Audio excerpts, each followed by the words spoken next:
Hello and welcome to another Sprues and Brews unboxing. Today we're looking at two new kits for the Middle-earth strategy battle game, the War Drakes of Rhun and the Gundabad Catapult Troll. So first of all, I want to say a massive thanks to Games Workshop for sending us these early review copies to have a look at on the site. Now unfortunately, at the time of filming this, it is Wednesday evening and I need these done by like Friday evening to get them up for the video today.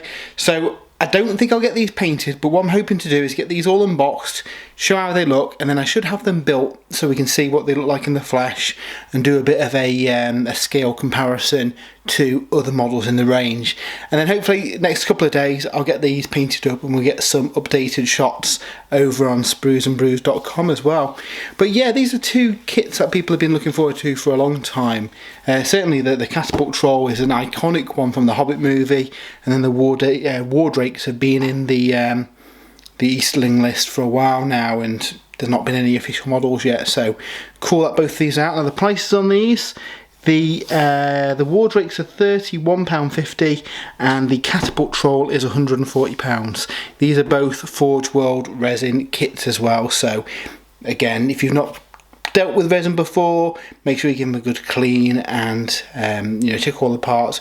Soapy water will get rid of the release agent on them to make them a little bit easier to build, otherwise you'll find that sometimes they won't necessarily stick together very well, paint won't adhere to it, so it's always really good to give them a good clean to make sure that you don't have any problems when you're building and painting them.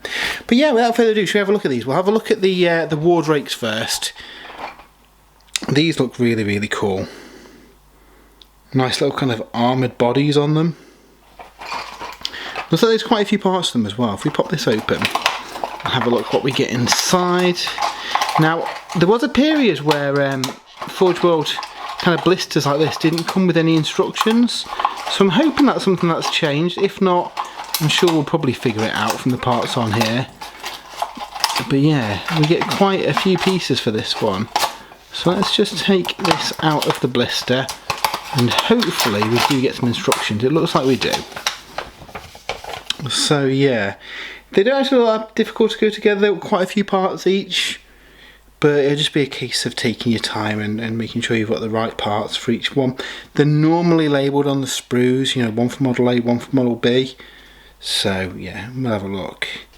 But yeah, they look really, really cool. If we have a quick look at the parts, and hopefully, yeah, if you see, they've got labelled parts on them. So that one's labelled B, that one is labelled A, and so you can easily identify the parts to make sure that you've got the right legs, because obviously a lot of these bits are very similar looking, aren't they? So they're all the legs for model B. We've got all the legs for model A there, and the same with the bodies. So they look like they're going to be a fair size. I'm looking forward to building and painting these. Like I say, I would normally try and get all these painted in time for the video, but by the time I've kind of finished this, washed them, built them, I don't think there's going to be much time left to paint them before the video deadline, unfortunately. But like I say, we will kind of have the progress over on spruesandbrews.com, and we will get these built for the video so we can see kind of how big they look compared to some other models. So yeah, that is the War Drakes. They look really, really nice, and I'm looking forward to building them. They're on 40mm bases by the look of things, so they look very cool. The other kit though is one that I'm super excited to build, and that is the Gundabad Catapult Troll. So this is a massive kit, £140. And this is what it looks like. So if you've seen the Hobbit films, it's the big troll with the catapult on the back of it, a big kind of war engine for your Gundabad armies, and it looks like it's got a load of goblins kind of crewing it on the back. It looks so cool. This is probably one where you're going to want to have some sub-assemblies. Certainly those goblins probably want to be separate. The main assembly probably isn't too bad, but again, we'll see how it goes together. But yeah, let's open this up and see what is in this kit, because it looks like a big old kit. So we've got a few wrapped parts with the larger elements of the kit. So this is normally like the body and the like that are wrapped separate so they don't damage the other components. But you can see the main body of him there, and he is quite the beast. Really, really clean cast as well. That's come out really, really nicely. So yeah, big old model here, and imagine it's going to have the catapult on the back of it. It has got a big circular base as well, so I'm not sure what size base that is. It feels like the one that Nagash is on, maybe, in Age of Sigmar. But yeah, big old base for that thing. And then in the other piece here, this is probably the arms, I guess. If we open this up. Again, this kind of big kit that you want to take your time with, and you know, make sure you've got all the components and everything. Hence why I'm not rushing this one to get it up for the video with like a day and a half to do it, because that's just not going to be possible. So in here it looks like we've got most of the assembly for the catapult itself. So again, they're quite clean parts. And then the two arms as well. They've got armour plating on them, I believe, from the box art. So yeah, this is going to be a big old model. Really, really impressed with it so far. So we put that to one side. We then have two boxes filled with about 1 million pieces. So in here it looks like it's most of the assembly for the catapult itself. There's boulders in there. There's kind of the wood construct on it. Yeah, really, really cool looking kit. Again, it's going to take me a couple of days to build it, so we'll have it built, but yeah, paint will have to wait because he's going to be a big project to work on, and just sadly it's turned up a little bit too late for us to work on it fully. But yeah, the parts look really nice on this. Sometimes you find resin kits have like kind of slippages and stuff, but that looks really good. And then the other one I think is all the goblins and all the little bits, so we won't get all of those out now because there's quite a few little fiddly bits that we don't want to get missing. But yeah, that is very cool. So then finally in the box we get a big full colour manual as well. So Forge World manuals have come on a long way since since I started building kits. Yeah, a lot of bits in there, 70 parts. I mean, the goblins themselves are tiny but got a load of parts each, so yeah, this is going to be an interesting one to build. The troll himself not too bad. And then yeah, just a case of working your way through the assembly, build this guy up. It looks like the catapult itself maybe does build as a separate sub-assembly, which is really handy. A, for transport, in that you can take this huge thing off the back of it while you're moving it around, and secondly for painting it as well. You know, you can paint all the crew separate, you can paint the catapult itself separate, and then finally stick it onto the back of the troll. It's going to make life so much easier for moving it around. So yeah, what we're going to do now is jump to the future, I say the future, tomorrow, and we'll see what these look like when they are built, and see how big they are compared to some of the models in the range. So a little bit later than I was hoping for, but I managed to build these kits up. Now we'll have a look at the War Drakes first.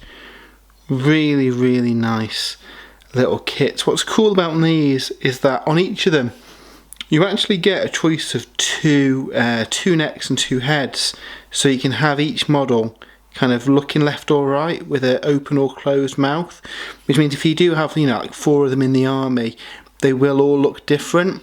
So I thought that's a really, really nice touch. I'm going to paint these up to match the box art, though I might be inspired to do a more kind of like kimono dragon scheme on them. But yeah, they're really, really easy to do together. They've got like integral bases on them as well, so yeah, really, really easy. Nice little quick mods, like I say, with those optional parts for the heads. It's really cool as well. Now on to the main event. We've got the troll catapult. Now the reason the video is a little bit late is because my kit actually came with 2 right arms instead of a right and left arm. So yeah, that's arrived today, and I'm literally on my lunch filming that now to try and get the video up today. But he is an amazing kit. If we take this off and have a look at the troll himself, really, really nice sculpt. Big chunky thing. I've got tree beard here for scale, and he is really, really heavy. Like standing up fully, I think he'd be like taller than a mummock. And he's not many pieces. He's got like a piece for the body. You've got a couple of pieces for the jaw off the top of my head, the arms, and then the kind of armour on the arms. So yeah, really, really cool. And I definitely recommend building this in sub-assemblies. You've got this main body here that you can paint up for the troll. The catapult itself just rests on his shoulders. This is a little bit fiddly to build because there's a lot of like wooden struts that go together in very specific ways. So if you look underneath it, all this kind of assembly, just take your time and double check the diagrams. Most of these pieces have a locator. It's not immediately obvious from the instructions, but if you dry fit them a couple of times, you'll know they fit in. So that wasn't too bad to build once I'd figured that out. You'll notice that there's a few, like, if I focus on here, handles and stuff and levers. In the instructions it says to build them attached to the goblins, but for ease of painting and to make it easier to locate the goblins as well when you plug them in, I'd recommend sticking those in place. And then, I forgot the goblins here, the goblins then can kind of fix onto them. They've got a little bit of flex in them, the parts, once they're on there, so you can kind of move them to fit the model. But that's a lot easier than attaching those parts to the goblin and then trying to fit them into the locators on here, because with the goblins and the way, it's going to be super fiddly. You could just build it all in one go, but you're going to find it super hard to get your brush in to get the details because the goblins will be in the way, and they are really fiddly too. Really nice, but most of these guys have got like 6 pieces and they're tiny, tiny goblins. So what I've done, I've built them all separately. See, all the ones that are meant to be holding something, the hands and the kind of the cogs and the levers and stuff they're pulling attached to the catapult itself. And then once it is all painted, it's just going to be a case of locking in place. They have all got locators on the feet, which you can just about see there. And then on the catapult itself, hopefully you can see on here, you can see like there. You've got locators for the feet as well, so it does make it easier to put it together. Because at first I was a bit concerned, hang on a second, I'm going to have to glue these to this wheel that I then can't work out where it goes in, and it'll get super, super tricky if you try and stick it all together or stick those parts to the goblins. So kept them all separate.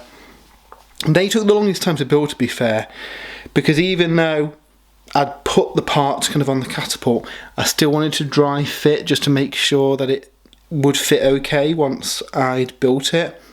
Because, you know, problem is if you have a part slightly misaligned, even with the bit of flex you've got in those resin parts, you do end up with gaps between like the wrists and the hands. So it is one that just take your time and trial and error, and kind of that's another part why it's good to have the catapult built in full, because when you're building the goblin, you can, you know, place him next to it to make sure it fits okay. So yeah, but yeah, really recommend putting that in sub assemblies because it is a big impressive kit, and it's £140, so it's not a cheap kit. So definitely worth taking your time on it. Like I say, I normally get these painted up for the video, but I've only just got the replacement arm today and I want to get the video out ASAP. So I put the video out with this kind of unboxing so you can see what it looks like. I've got a full write-up and images over on spruesandbrews.com as well. And then what I'm going to do, I'm going to try and get this sprayed up today outside the rain and get it painted up. And yeah, what I'll do, I'll update the images in the article over at spruesandbrews.com once he is painted, and I'll probably put up another video as well with a 360 and a bit of a showcase for what he looks like against some of the models. But yeah, that is the Gundabad Troll Catapult and the War Drakes. Really, really nice models. They're up for pre-order now. I think the Troll is currently out of stock, but they will get more. I think it's just been a popular kit. So yeah, make sure you just keep an eye on Forge World. You can set notifications if you go onto the Games Workshop web store, and say kind of remind me when it's in stock, and then you'll get an email once it's back in stock then. So definitely worth it. Nice big kit. I haven't got the kind of the regular Gundabad Troll for comparison. I think he's about £97 off the top of my head, so not bad for the extra kind of £40–50 for the catapult on the back of him and all the goblins. So yeah, pretty nice kit, nice impressive kind of centerpiece to the army as well. So yeah, hope you enjoyed the video. We do lots of unboxings and reviews and stuff like that, so if you have enjoyed it, why not give us a follow, give the video a like, share it with your friends, and let us know if you're going to add this to your Gundabad army. Are you using this as a centerpiece to start a brand new Gundabad army? And if you do want to support the site as well, we do have an affiliate link to Element Games in the description. Anything you get through there, we get a bit of a kickback, which goes towards helping run the site. But until next time, have a great week, and we'll see you soon.